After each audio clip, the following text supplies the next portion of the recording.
Good morning students. Today our topic is agriculture. Let us start. Agriculture.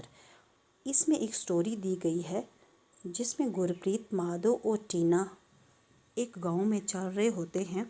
तो ये देखते हैं कि जो फार्मर हैं वो ज़मीन को टिलिंग कर रहे हैं। टिलिंग का मतलब है लैंड को लूज अप करना ताकि उसमें वीट को उगा सके।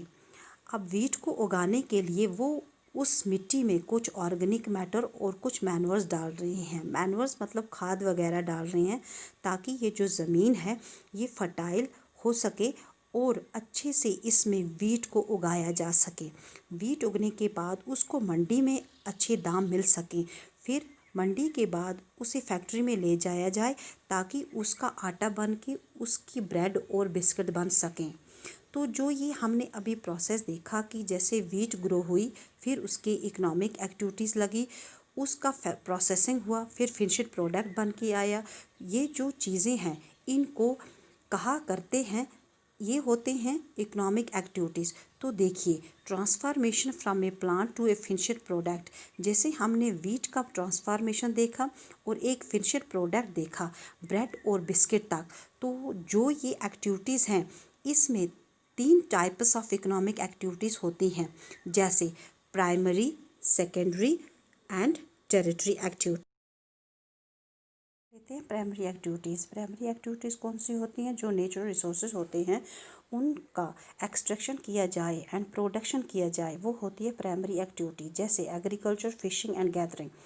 सेकेंडरी एक्टिविटीज़ क्या होती है? जब नेचुरल रिसोर्सेज का प्रोसेसिंग किया जाए, मतलब मैन्युफैक्चरिंग किया जाए रिसोर्सेज को, जैसे स्टील को मैन्युफैक्चर करना and baking of bread, weaving of clothes, इसको कहते हैं सेकेंडरी एक्टिविटीज़। अब है थर्ड, टेरिटरी एक्टिविटीज़। ये क्या होती है? ये वो एक्टिविटी है जो प्राइमरी एंड सेकेंडरी सेक्टर को सपोर्ट करती है और उनको सर्विस प्रोवाइड करती है, जैसे transportation, trade, banking, insurance and advertising. ये सब इसकी एग्जांपल्स हैं। मैं आपको यहाँ पर एग्जांपल के थ्रू समझाती हूँ। जैसे कि देखिए, आपको पता है कि जो सिल्क है वो सिल्क वार्म से बनता है। सिल्क के कपड़ा बन गया, उसमें पहले सिल्क को एक्सट्रैक्ट करते हैं। जब सिल्क को एक्सट्रैक्ट करते हैं तो वो है प्राइमरी एक्टिविटीज़। जब कच्चा सामान निकाला या जब हम रॉ मटेरियल निकालते हैं तो फिर उसको बुनने के लिए सेकेंडरी प्रोसेस में डाल दिया जाता है, मतलब उसको बुनने के लिए फैक्ट्री में डाल दिया गया ताकि वो वहाँ उसका प्रोसेस हो सके और फिर सिल्क क्लोथ बन के निकल आए। तो फिर ये हो गई सेकेंडरी एक्टिविटीज़। तो जब फिर वो हमारे पास आया ट्रांसपोर्टेशन के थ्रू या फिर हुई एडवर्टाइजमेंट थ्रू, उसके ऊपर कुछ टैक्सेस लगे, कुछ ट्रेडिंग लगी, ये सब चीज़ें लगा के वो हमारे पास आया। तो वो है पढ़ते हैं agriculture is a primary activities. और ये इसके अंदर क्या आता है? Growing of crops, fruits, vegetables, flowers and rearing of live stock. अगर हम 50% पूरे वर्ल्ड की बात करें तो वो एंगेजड हैं एग्रीकल्चर एक्टिविटीज़ में।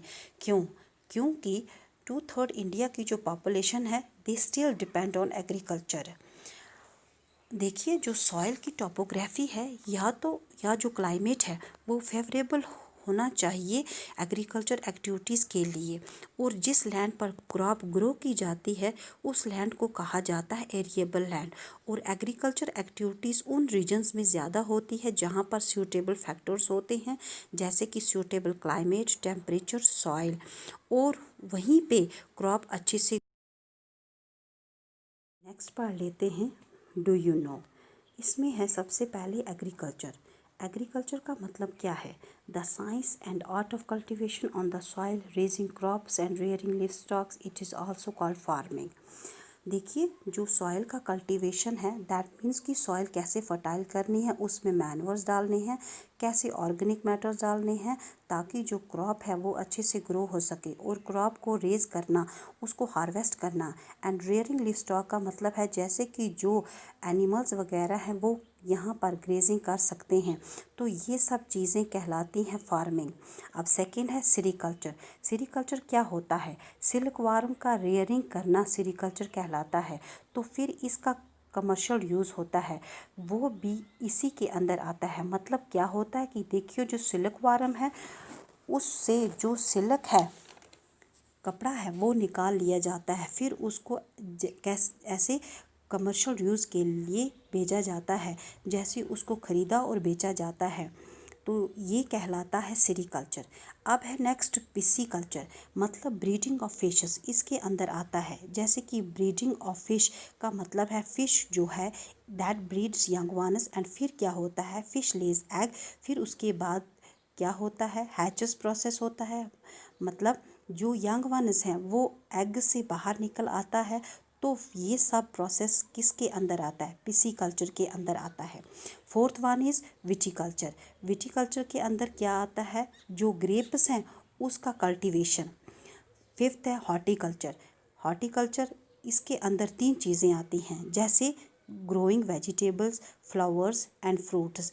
इनको ग्रो करना और फिर कमर्शियल यूज़ करना, यही कहलाता है हॉर्टिकल्चर।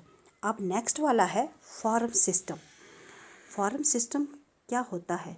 एग्रीकल्चर एंड फार्मिंग को एज ए सिस्टम रखें तो आप क्या देखें कि एक तरफ इनको इनपुट और एक तरफ आउटपुट।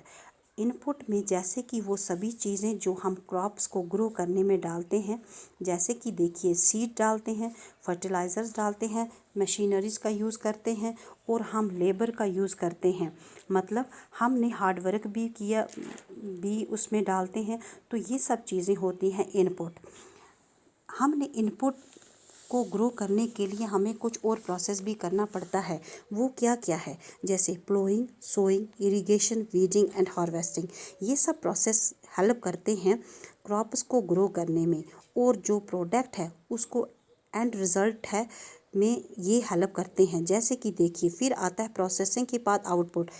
मतलब हमारे पास जो एंड रिज़ल्ट निकला, जैसे कि crop, wheel, dairy, poultry system, मतलब प्रोडक्ट, ये सब किस में आते हैं? आउटपुट में आते हैं।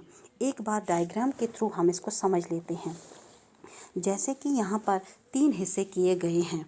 एक है input, second process, third output. Input में देखिए हमने क्या क्या चीज़ें डाली, मशीनरी डाली, या हमने सीड सो किए, हमने केमिकल्स डाले, फिर हमने कुछ प्रोसेस यूज़ किया ताकि ये जो प्रोडक्ट है वो ग्रो हो जाए। हमने प्लोइंग की या सोइंग किया या स्प्रेइंग किया, फिर इसके बाद एंड रिज़ल्ट हमारा क्या आया? क्रॉप आया। अब हम समझ लेते हैं दूसरी चीज़ें।